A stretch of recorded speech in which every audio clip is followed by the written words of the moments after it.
અનિરુદ્ધસિંહના આક્ષેપોના ગણેશ ગોંડલે હવે જવાબ આપ્યા છે। અનિરુદ્ધસિંહ તેમના પરિવારને બદનામ કરતા કાવતરા કરતા હોવાનો આરોપ તેઓએ લગાવ્યો છે। ગણેશ ગોંડલે વીટીવી ન્યૂઝ સમક્ષ અનિરુદ્ધસિંહની વાતચીતની કથિત ઓડિયો ક્લિપ પણ જાહેર કરી છે। ઓડિયો ક્લિપમાં કોઈ વ્યક્તિ જયરાજસિંહ અને ગણેશના નંબર આપતો સંભળાયો। ગણેશ ગોંડલને ફોનમાં અપશબ્દો કહેવાની વાત કરતો હોવાના આક્ષેપ છે। ઓડિયો ક્લિપમાં અનિરુદ્ધસિંહ હોવાનો પણ ગણેશ ગોંડલે દાવો કર્યો છે।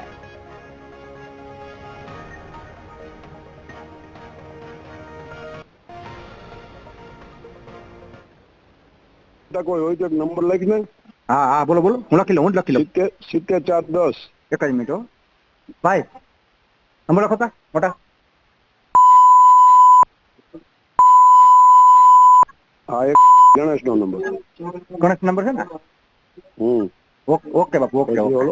જયરાજ નો જોઈએ? હા, જયરાજ નંબર આપી દો મને। 99200 99248। એક જ મિનિટ હો, એક જ મિનિટ 99248 99248।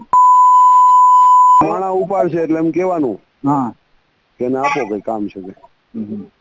Okay okay okay. એ ડાયરેક્ટ નહીં ઉપાડે, એનો માણા ઉપાડશે, ઓલો ડાયરેક્ટ ઉપાડશે। ઓકે ઓકે, એને માણે એવું નહીં, ડાયરેક્ટ ઈ ઉપાડશે રાજકીય વસ્તુ। હા, એ તો એને તો તમ તારે જે દેવી દેવાની હોય, એમાં કઈ પીછેહટ નહીં કરવાની। તો જ પ્રકારે હવે આક્ષેપોના જવાબો છે તે રજૂ કરવામાં આવ્યા છે। ગણેશ ગોંડલને ફોનમાં અપશબ્દો કહેવાની વાત કરતા હોવાના આક્ષેપ કરવામાં આવ્યા છે। આ ઓડિયો ક્લિપમાં અનિરુદ્ધસિંહ હોવાનો ગણેશ ગોંડલે દાવો કર્યો છે। રીબડાના અનિરુદ્ધસિંહના આક્ષેપોના ગણેશ ગોંડલે હવે જવાબ આપ્યા છે। કાવતરા કરતા હોવાનું પણ સામે આવ્યું છે। પરિવારને બદનામ કરવાની પણ વાત ગણેશ ગોંડલ દ્વારા કરવામાં આવી। જે પ્રકારે અત્યારે રાજકોટમાં ટોક ઓફ ધ ટાઉન આ મુદ્દો સમગ્ર બની રહ્યો છે। રિમાન્ડ મંજૂર કરવામાં આવ્યા છે અને બીજી બાજુ હવે એક બાદ એક આક્ષેપો, તેના જવાબો, ખુલાસાઓ છે તે રજૂ કરવામાં આવી રહ્યા છે અને વધુ એક વખત આ ઓડિયો ક્લિપ વીટીવી ન્યૂઝ સમક્ષ રજૂ કરવામાં આવી અને જે આક્ષેપો અનિરુદ્ધસિંહે કર્યા હતા ગણેશ ગોંડલ પર અને તેના જવાબો છે તે આપવામાં આવ્યા છે। અનિરુદ્ધસિંહ તેમના પરિવારને બદનામ કરતા કાવતરા ઘડતા હોવાનો પણ આરોપ લગાવાયો છે। સંવાદદાતા ભાવેશ ફોન લાઈન પર જોડાયા છે। ભાવેશ, રીબડાના અનિરુદ્ધસિંહના આક્ષેપોના ગણેશ ગોંડલે હવે જવાબ આપ્યા છે, શું અપડેટ? ચોક્કસથી જે પ્રમાણે અનિરુદ્ધસિંહ જાડેજા દ્વારા આક્ષેપો કરવામાં આવ્યા હતા તેને લઈને વીટીવી સમક્ષ હવે જે ગણેશ ગોંડલ છે તેને ચોંકાવનારા ખુલાસા કર્યા છે। ક્યાંક ને ક્યાંક જે ગોંડલના પરિવાર છે, ગણેશ ગોંડલના પરિવાર છે, તેને બદનામ કરવાનું કાવતરું છે તે અનિરુદ્ધસિંહ દ્વારા કરવામાં આવતું હોવાનું ક્યાંક ને ક્યાંક જે ગણેશ ગોંડલ છે તે જણાવી રહ્યા છે। સાથે સાથે એક ઓડિયો ક્લિપ પણ વાયરલ કરી છે, તેમાં પણ તેઓ દાવો કરી રહ્યા છે, ગણેશ ગોંડલ દાવો કરી રહ્યા છે કે આ ઓડિયો ક્લિપ છે તે અનિરુદ્ધસિંહની છે અને અનિરુદ્ધસિંહ છે જ તેઓ જ જયરાજસિંહ અને ગણેશ ગોંડલને ફોન કરીને અન્ય લોકોને ગાળો આપવા માટે એટલે કે અપશબ્દો કહેવા માટે કહેતા હતા। એટલે કે ક્યાંક ને ક્યાંક આ પ્રકારના કાવતરા કરવામાં આવતા હોવાના મોટા આક્ષેપ છે તે કરવામાં આવ્યા છે। ગણેશ ગોંડલે ગઈકાલે વીટીવી સમક્ષ ઇન્ટરવ્યુ આપ્યું હતું ને તે દરમિયાન તેમણે આ પ્રકારના ચોંકાવનારા ખુલાસાઓ કર્યા છે, જે આક્ષેપો કર્યા છે। જે દરમિયાન એટલે કે અગાઉ જ્યારે રેબડા ખાતે ફોરેસ્ટ ઓફિસરો ઉપર હુમલો કરવાની ઘટના બની હતી, અનિરુદ્ધસિંહ અને તેમના પરિવાર દ્વારા ફોરેસ્ટ ઓફિસરો ઉપર હુમલો કરવામાં આવ્યો હતો અને તે દરમિયાન જ જયરાજસિંહ પાસે તેઓ ગયા હતા, એટલે કે અનિરુદ્ધસિંહને જયરાજસિંહે બચાવ્યા હતા, ત્યાં આશરો લીધો હતો।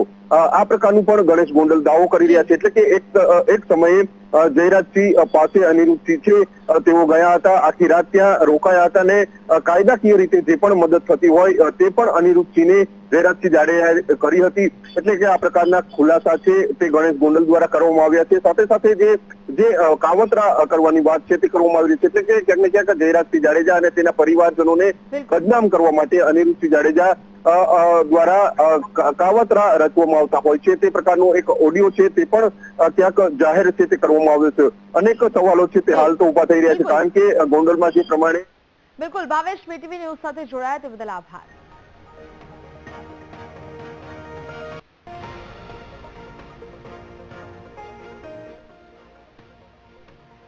મંત્રીમંડળના વિસ્તરણ પહેલા ભાજપના નેતાઓના શક્તિ પ્રદર્શન શરૂ થયા છે। રાજકોટમાં જયેશ રાદડિયાની આગેવાનીમાં સહકારી મહાસંમેલન યોજાયું। આવતીકાલે યોજાનારા સહકારી મહાસંમેલનમાં કેન્દ્રીય ગૃહમંત્રી અમિત શાહ હાજરી આપવાના છે। સહકારી મહાસંમેલનમાં મોટી સંખ્યામાં ખેડૂતો પણ ઉમટે તેવી શક્યતાઓ છે. મંત્રીમંડળના વિસ્તરણ પહેલા ભાજપ નેતાઓના એક બાદ એક શક્તિ પ્રદર્શનોની શરૂઆત થઈ ચૂકી છે અને મંત્રીમંડળમાં સ્થાન મેળવવા માટે પણ ક્યાંક હવે આ શક્તિ પ્રદર્શનો કરવામાં આવતા હોવાના તર્ક વિતર્ક અહીંયા સર્જાઈ રહ્યા છે. સંવાદદાતા ભાવેશ ફોન લાઈન પર જોડાયા છે.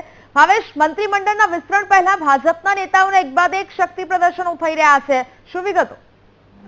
ચોક્કસથી નેહા, જે પ્રમાણે હવે જયેશ રાદડિયા છે તેઓ શક્તિ પ્રદર્શન કરતા હોય તે પ્રકારનું જોર પકડ્યું છે, કારણ કે આગામી દિવસોમાં મંત્રીમંડળનું વિસ્તરણ થવાનું છે. એવામાં જયેશ રાદડિયા દ્વારા અહીંયા રાજકોટ ખાતે રેસકોર્સ ગ્રાઉન્ડમાં સહકારી મહાસંમેલન યોજવામાં આવનાર છે. આ મહાસંમેલનમાં કેન્દ્રીય ગૃહમંત્રી અમિત શાહ છે તેઓ ઉપસ્થિત રહેશે, એટલે કે એક પ્રકારે મોટી સંખ્યામાં ખેડૂતો છે તે આ કાર્યક્રમમાં એકઠા થશે ને અહીંયા જયેશ રાદડિયાનું શક્તિ પ્રદર્શન છે તે માનવામાં આવી રહ્યું છે, કારણ કે છેલ્લા ઘણા સમયથી જયેશ રાદડિયા છે તેઓ મંત્રી પદથી દૂર છે. અગાઉ તેઓ મંત્રી પદ ભોગવી ચૂક્યા છે અને છેલ્લા ઘણા સમયથી તેઓ મંત્રી પદથી દૂર છે. એવામાં ક્યાંક ને ક્યાંક આ જે શક્તિ પ્રદર્શન છે તે માનવામાં આવી રહ્યું છે, કારણ કે જે પ્રમાણે સૌરાષ્ટ્રના રાજકારણમાં જે અમિત શાહ આવનાર છે એટલે કે સૌથી મોટા સમાચાર કહી શકાય છે. સહકારી ક્ષેત્રને જે સામાન્ય સભા યોજાવાની છે અને ત્યાં જ અમિત શાહની ઉપસ્થિતિ રહેશે.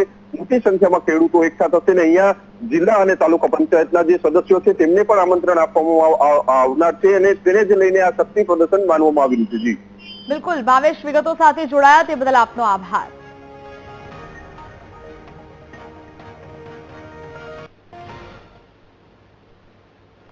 છેલ્લા થોડા સમયથી પાટીદાર સમાજ પ્રેમ લગ્નની નોંધણીના કાયદામાં સુધારાની માંગ કરી રહ્યું છે. જો કે હવે લગ્ન નોંધણી કાયદામાં સુધારાની માંગને લઈને પાટીદાર સમાજ અડગ હોય તેવું લાગી રહ્યું છે, કારણ કે મહેસાણાના વિજાપુરમાં લગ્ન નોંધણીમાં સુધારા માટે પાટીદાર સમાજની ક્રાંતિ સભા યોજાઈ હતી, જેમાં સમાજના આગેવાનો સહિત મોટી સંખ્યામાં લોકો જોડાયા હતા, જેમાં માતા પિતાની સંમતિ સાથે લગ્નની નોંધણી સહિતની માંગ કરવામાં આવી હતી. આ સભામાં એન્ટી રોમિયો સ્ક્વોડની પણ સ્થાપના કરવામાં આવી હતી. તો સભામાં વરુણ પટેલે ડીસાના એક ગામમાં ખોટી રીતે લગ્ન નોંધણી થતી હોવાની પણ વાત કરી છે. 250 જેટલી લગ્ન નોંધણીમાં ગોલમાલ થઈ હોવાનો પણ તેમને દાવો કર્યો છે. તો મોટાભાગના એફિડેવિટમાં લગ્નનું સ્થળ અને લગ્ન કરાવનાર એક જ હોવાનો પણ તેમને દાવો કર્યો છે.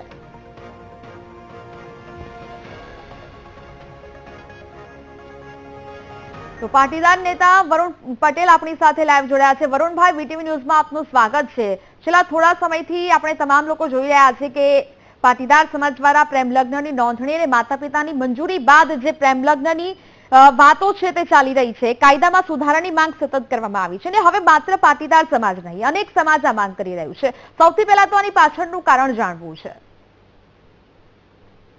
બેન, જો તમે જુઓ કે વિજાપુર ખાતે વિજાપુર પાટીદાર સમાજ આયોજિત લગ્ન નોંધણીના કાયદામાં ફેરફારની માંગ સાથે જે સભાનું આયોજન થયું, એમાં તમામ સમાજના આગેવાનોએ, તમામ સમાજના લોકોએ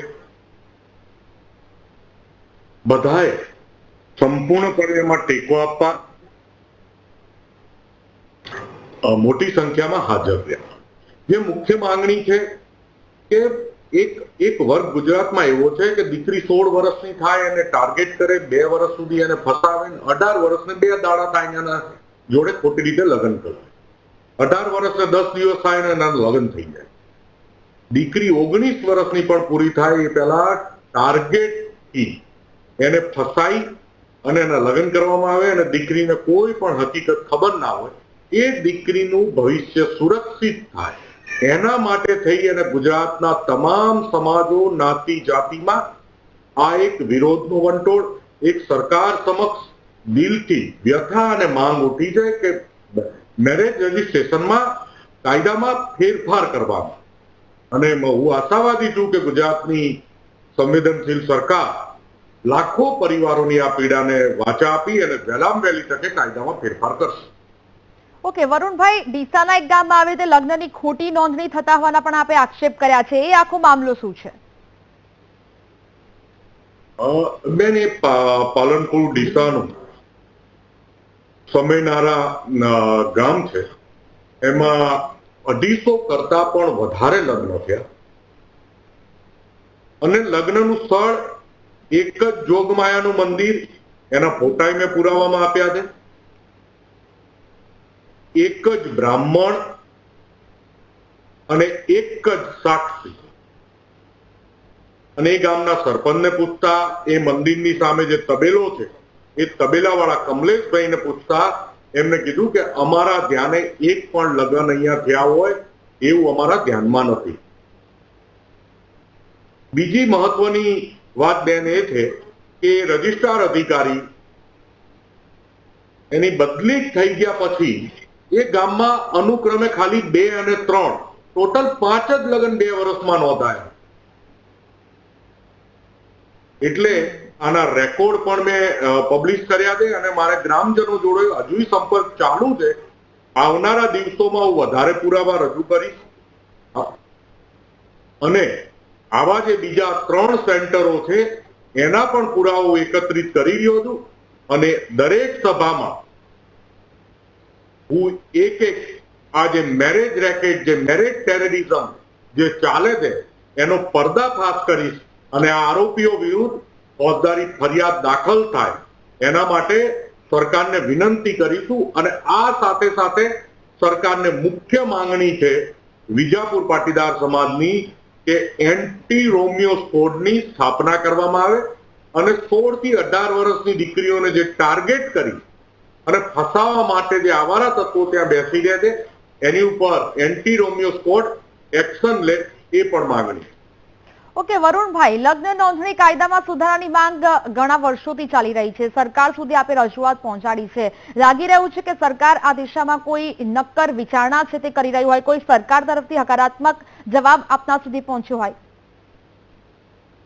જો સરકારમાં વિવિધ જગ્યાએ હું પોતે સત્તાધારી પાર્ટીનો કાર્યકર છું,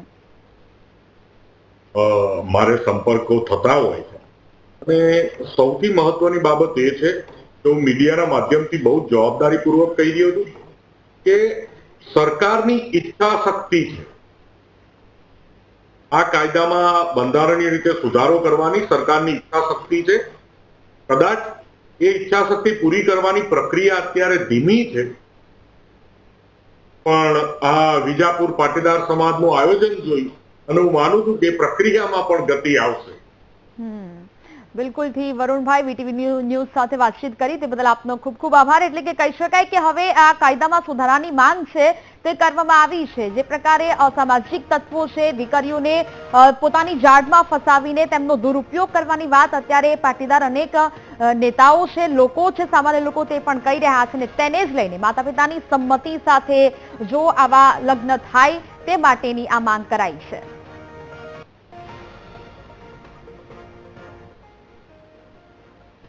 તો વડોદરામાં લક્ષ્મી વિલાસ પેલેસ ગરબામાં મુસ્લિમને પાસ અપાતા આક્રોશ જોવા મળી રહ્યો છે. મહારાણી રાધિકા રાજે ગાયકવાડ દ્વારા આયોજિત ગરબામાં બિન હિન્દુને પાસ આપતા રોષ ફેલાયો છે. રાજવી પરિવાર રૂપિયા પાછળ ગેલો બન્યો હોવાની વાત જ્યોતિનાથ મહારાજ દ્વારા કરાઈ. બેધર્મીને પાસ આપી માતાજીનું અપમાન કર્યું છે. વડોદરાના વકીલ ભાવિન વ્યાસે પણ મહારાણી સામે આક્ષેપ કર્યા છે. મહારાણી રાધિકા રાજે સનાતનનું અપમાન કર્યું હોવાની વાત તેમને કરી. શિવસેના યુપીટીએ પણ બેધર્મીને પાસ આપવાનો વિરોધ કર્યો છે. મહારાણી ગરબામાં લવ જેહાદને આમંત્રણ આપી રહ્યા હોવાની વાત શિવસેના યુપીટી દ્વારા કરાઈ. ગાયકવાડ સંસ્કૃતિનો વારસો ધરાવતું આ વડોદરા શહેરની અંદર ક્યાંક આજના રાજવી પરિવારના લોકો ક્યાંક ને ક્યાંક પૈસાની પાછળ ઘેલા બન્યા હોય એવું લાગે છે. એટલી હદ સુધી તેમને જ્યારે પ્રેસમાં પણ પૂછવામાં આવ્યું હતું ત્યારે નો કોમેન્ટ્સ કહીને વાત ઉડાવી દીધી હતી. અને હવે પ્રત્યક્ષ દાખલો છે કે એક પરધર્મીને પાસ આપવામાં આવ્યો છે. પાસ લેનારે કોઈ ખોટા ડોક્યુમેન્ટ રજૂ કર્યા નથી, સાચા ડોક્યુમેન્ટ રજૂ કર્યા છે, એટલે પાસ આપનાર ગુનેગાર છે અને પાસ આપનારને સામાજિક ગુનેગાર છે. બીજો ગુનો થાય કે ના થાય પછીની વાત છે. ગઈકાલે જે પરધર્મી યુવક જે હિન્દુ નથી એવા વ્યક્તિને પાસ આપવામાં આવ્યો છે લક્ષ્મી વિલાસ પેલેસ હેરિટેજ ગરબા ગ્રાઉન્ડમાં, તેનો અમે વિરોધ કરીએ છીએ.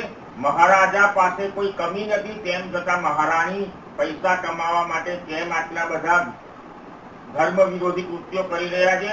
હિન્દુ સંસ્કૃતિનું સનાતન ધર્મનું અપમાન મહારાણીએ કર્યું છે. કહેવાતા મહારાણી, હવે કઈ મહારાણી નથી રહ્યા તમે. તમે સર સયાજી રાવની નગરી વડોદરા સંસ્કારી નગરીનું અપમાન કર્યું છે. મહારાજા સયાજી રાવ ગાયકવાડનું અપમાન કર્યું છે. મહારાણી રાધિકા રાજે માફી માંગવી જોઈએ હિન્દુ સંગઠનની, હિન્દુ ધર્મની, અને આ વર્ષથી એમને ગરબા બંધ કરવાની જાહેરાત કરવી જોઈએ.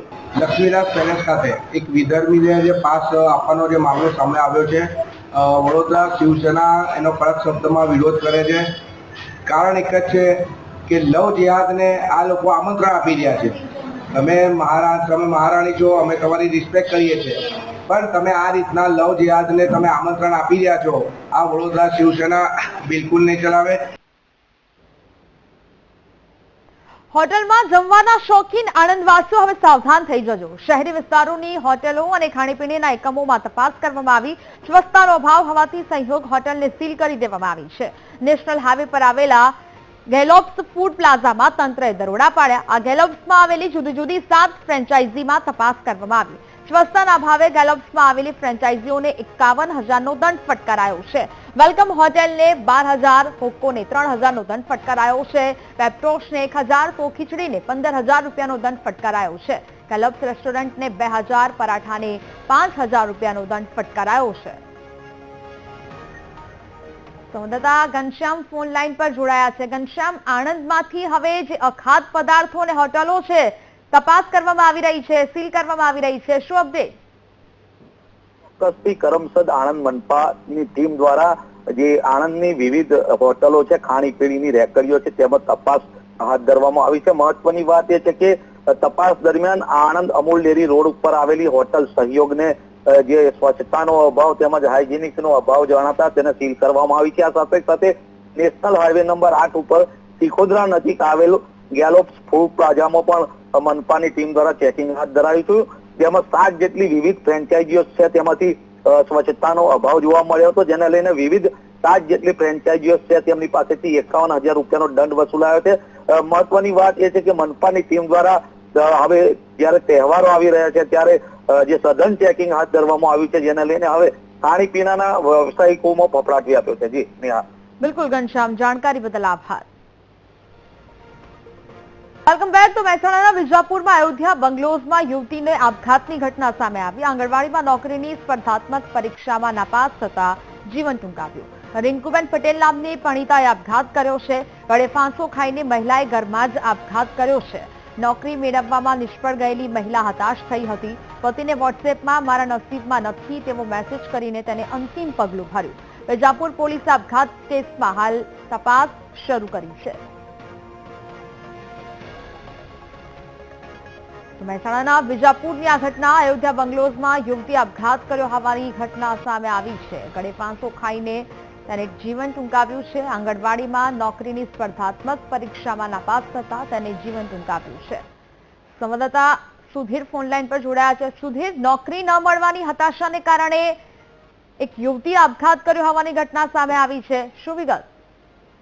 જે મહેસાણાના વિજાપુરના અયોધ્યા બંગલોઝનો બનાવ હતો અને નોકરી માટે આંગણવાડીમાં ફોર્મ ભર્યું હતું અને નોકરીની સ્પર્ધાત્મક પરીક્ષામાં નાપાસ થતા જ રિંકુબેન પટેલ નામની પરિણીત મહિલાએ ગઈકાલે રાત્રે આપઘાત કર્યો હતો અને ગળે ફાંસો ખાઈ અને ઘરમાં જ આપઘાત કર્યો હોવાની માહિતી પ્રાપ્ત થઈ રહી છે.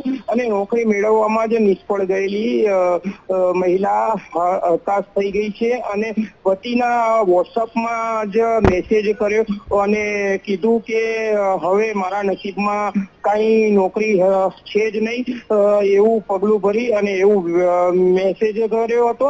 અને આ મામલે વધારે તો માહિતી વિજાપુર પોલીસ તપાસ હાથ ધરી રહી છે. બિલકુલ સુધીર, જાણકારી બદલ આભાર.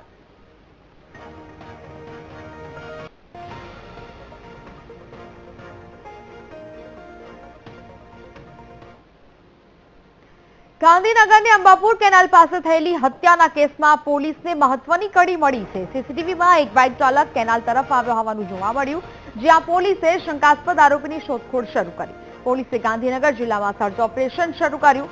દહેગામ અને આસપાસના વિસ્તારોમાં તપાસ શરૂ કરાઈ છે. આરોપીનો મોબાઈલ પણ બંધ હોવાથી તપાસ શરૂ કરાઈ. નર્મદા કેનાલ પાસે યુવકની છરીના ઘા ઝીંકી હત્યા કરવામાં આવી હતી. બર્થડે ઉજવતા યુવક અને યુવતી પર અજાણ્યા શખ્સે હુમલો કર્યો હતો. ઘટનામાં વૈભવ મનવાણી નામના યુવકનું ઘટના સ્થળે મોત થયું હતું. ઇજાગ્રસ્ત યુવતી હાલ હોસ્પિટલમાં દાખલ છે.